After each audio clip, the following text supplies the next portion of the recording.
What is up, comic fans? Welcome to the Legion of Comics. I'm Mark, and today I've got my top 10 new books for this coming week's new comic book day. Finally, it's another solid, heavy week after the past few weeks of it being super light, so I'm really excited to get into it and get into the list, but don't go anywhere. Check this out.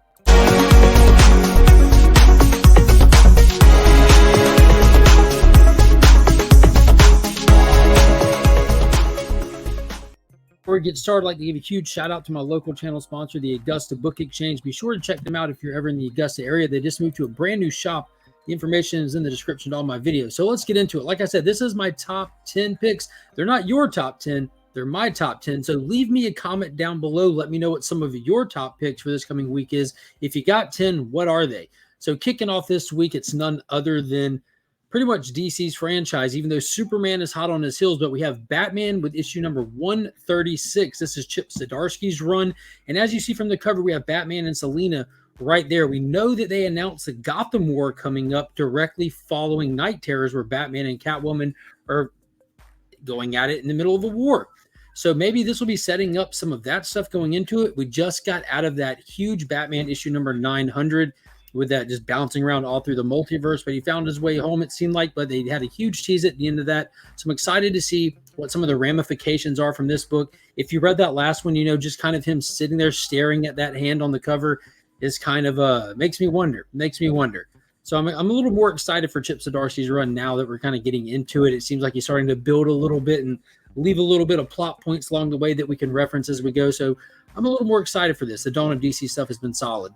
Next up, we have a huge landmark issue and really a sad farewell. This is Flash number 800, a celebration of Wally West. So this marks the final issue that Jeremy Adams will be working on, which is legitimately a heartbreak for comic book fans because he has cemented himself as a go-to writer at DC Comics with what he's done on The Flash alone. I know a lot of people started jumping on and catching on right at the 1 Minute War, which was pretty much toward the end of his run here. But this is going to be a great issue, whether you've been reading it or not. Pick this up. We've got Jeff Johns returning to tell a story, Mark Waid, Jeremy Adams. This is going to be fan service to the max. 4 individual stories inside of here, and it'll be setting us off into the next era with a brand new Flash issue number 1 next month, written by Cy Sperrier. So we'll see how that turns out. It's going to be a rough dynamic shift from one to the other. But I love the Flash, so I'm definitely here for it. It's going to be sad to see them shift off of Wally if they're moving to Barry in that next run. Needless to say, I'll know firsthand. Next up, man, I feel like this book has just been doing its own thing. It's been coming out. It's not been coming out. It goes away. It returns. It goes away. And there's only 2 issues left. Dark Knights of Steel, issue number 11 of 12 from Tom Taylor. Now, this has been solid. It has been plagued with delays and gaps between issues that takes all of the momentum out of the story. It gets to be where like, yo, like I didn't even think about this book. It's been months since the last one comes out, it feels like. And I stopped thinking about it. And then we get another issue. Then I have to sit there and reminisce on it. I know a lot of people drop a title when that happens. They lose interest. They don't care. They forget what happens and need to go back and revisit it. And that's a lot to ask a reader to do.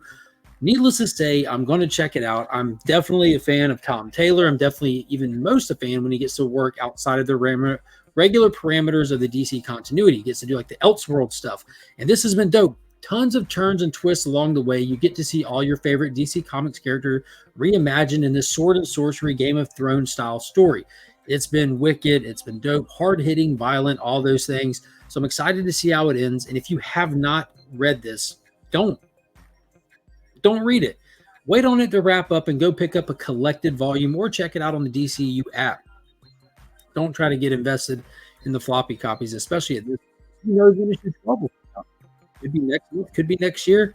Hell, they might not even release it. Who knows? It was a weird release on that one. Next up, I hope this one never sees that happen because, my God, that first issue has me so excited. Dawn of DC's trade banner on it. We have Shazam issue number 2 from the creative team of Dan Mora on art and Mark Waid on writing. Their same creative team behind World's Finest, which is a stellar monthly title. And that last issue of Shazam number 1, man, it has me hopeful for this. So my feelings on the character are all the way out there. I love Captain Marvel. Absolutely hate what they've done to him in the past 10 years, making him like this grown kid, and there being 15 different little Captain Marvel Juniors running around. It just makes no sense. You've watered down the character, you've trashed him and all this and that. It looks like they're kind of reversing off of that stuff, like bringing him back to his glory. So they've given him a name. His name has never been Shazam. That's the Wizard's name. That's why he can't. That's why they joke about it in the movie. His name is Captain Marvel. Legal reasons you can't say Captain Marvel. They have dubbed him the Captain, just Captain in that first issue. What a hell of a start. Mary Marvel has got her powers solidified without having to use any of his, and that's it. None of the other family members have the powers whatsoever. And it looks like they're setting up for the gods, the pantheon of gods that he gets his powers from. I don't think he's done a good job, and they're coming for him. So I'm excited. Look at that cover art. The way that Dan Moore draws them, especially inside the pages, is very reminiscent of the Golden Age. Even at the end of the Revenge of the Gods story that we just wrapped up, we saw his costume kind of get rejuvenated, but look more like the classic with the sash and the cape on the shoulder. I'm all the way in for this title. If you have not checked it out, do yourself a favor. Go check out that issue 1 and jump on board with this one immediately. Next up, we have another Dawn of DC banger with Adventures of Superman John Kent, issue number 4. This looks promising. We have the Super Sons reunited. So John Kent has been bouncing around through the multiverse trying to catch up with Ultraman, who was killing Kal-Els everywhere. Long story short, he ended up on Injustice World. That's right, Injustice, the video game. Tom Taylor's writing this. Tom Taylor wrote the Injustice video game comic books, and he's bringing some of his properties together. We even see little stuff from Earth 2 run from the New 52 era. But John Kent is meeting his dad of the Injustice world, where things are vastly different, and you know he's not going to mesh well there. So he kind of just had a tour of the world in that last issue, and you realize that everyone's afraid of the symbol on his chest. So we're going to see where it goes moving forward. Obviously, he's going to team up with Damian to shut this down, right? Right? He's got to. All I know is we got that tease. We saw him go electric blue. We saw it. It happened. He took down Ultraman for a brief moment doing it. Are we going to get to see him go full electric blue and fight Superman from the Injustice world? I need to see it. I want to see him go electric blue, maintain it, stay electric blue, and just rock and roll from there. I mean, I'm looking forward to this title. It is a blast. Next up, another one that's a blast, but if you're not 18 or older, do not even attempt this one. It's Peacemaker Tries Hard. This is literally the spirited sequel to Peacemaker HBO television show, all the way down to the same house, the same everything, the humor, the language, the violence, all of that. Long story short, man, I don't even know how to say the French name. Big French gorilla there and Brain need Peacemaker to go get a body. They want a peak physical specimen body to transplant Brain's brain into a new body. Peacemaker volunteered. They laugh, said, hell no. They want Deathstroke the Terminator. So they're sending Peacemaker to fetch Deathstroke the Terminator. Obviously, he's not capable of that. Clearly not. But he's going to try. He thinks he is. So I'm excited to see where it goes from here. I'm not sure how many issues this is, but I am along for the ride. I love Peacemaker. He absolutely won me over in James Gunn's The Suicide Squad, the HBO show, all of that. Like I hated him by the end of The Suicide Squad, and then the Peacemaker show, they flipped the script on you. Absolutely all the way on board for Peacemaker.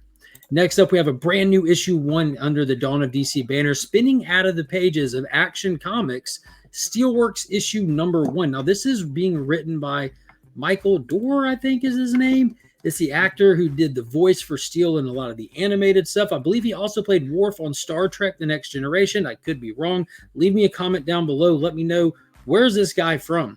But needless to say, John Henry Irons and his niece Natasha are big players in the Superman family. We've been seeing the setup in Action Comics. Steelworks, his whole setup, his whole it's kind of like the opposite of Luthor Corps. They're trying to rebuild Metropolis, make it a better future for everybody, all the residents there, and they're being under attack. He also outed himself, John Henry Irons, is Steel right out the rip in that backup story in Action Comics 2 issues ago.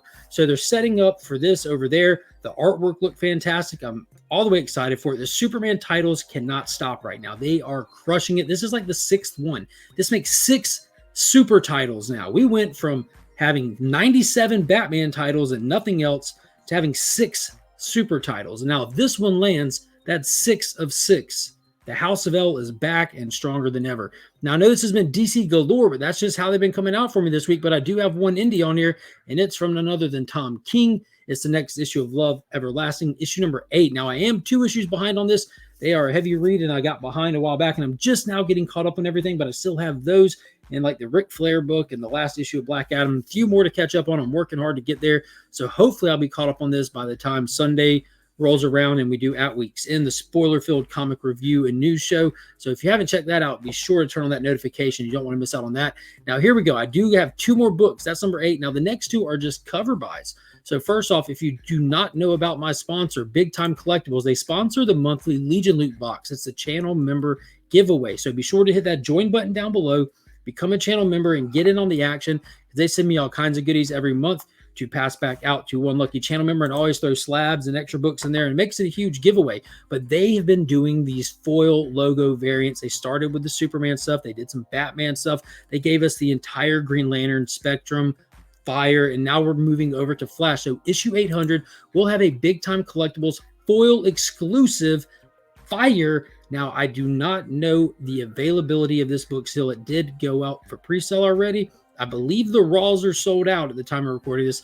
There should be some slabbed copies available. And they did a platinum, black platinum foil edition as well that I believe might have some still available. So check that out. These things have been amazing. Like, the picture doesn't know justice. They are glorious in hand. And then the last book, it's another variant cover I had to pick. This one will be in all shops. I believe it's the B or the C cover for Batman 136. And we're getting to the point where, what did Mommy say? She said yes. Then go get her to do it. You can go ask her to. She said yes. I feel like you're tricking me. Here's this. Go ask Mommy to do it. I feel like you're tricking me. I'll ask Mommy then. But we have the point where we're getting the Flash movie right around the corner. So the comics will be having movie photo variants and movie theme variants. And Lee Bermejo, who did one of the Justice League Snyder Cut ones, has got a gorgeous Flash one. They got Flash on there. You have Supergirl up there. And if you look close, you have both Batmans right here. Ben Affleck, and above the lightning, Michael Keaton. I have got to have this covered. There are a few other Flash movie variants out there, but this one takes the cake. The other ones are really cool, but this one right here, gotta have it. So that's going to round off the list. That's the 10 for this week. If you want to know what my top pick for the week is and why, check out the Comic Vets channel. You can find out over there. And if you need anything cleaner press, hit up my friend Justin on Instagram. Let him know you found him via the channel. Take advantage of the special offers he runs for viewers of the channels. The link to all of these sponsors are in the description of all my videos. So be sure to hit those links. Check them out. Hit that join button. Subscribe to the channel. Hit the thumbs up and leave me a comment. Let me know what's on your list. I'm dying to find out. And until next time, as always, I'm Mark, but we are Legion.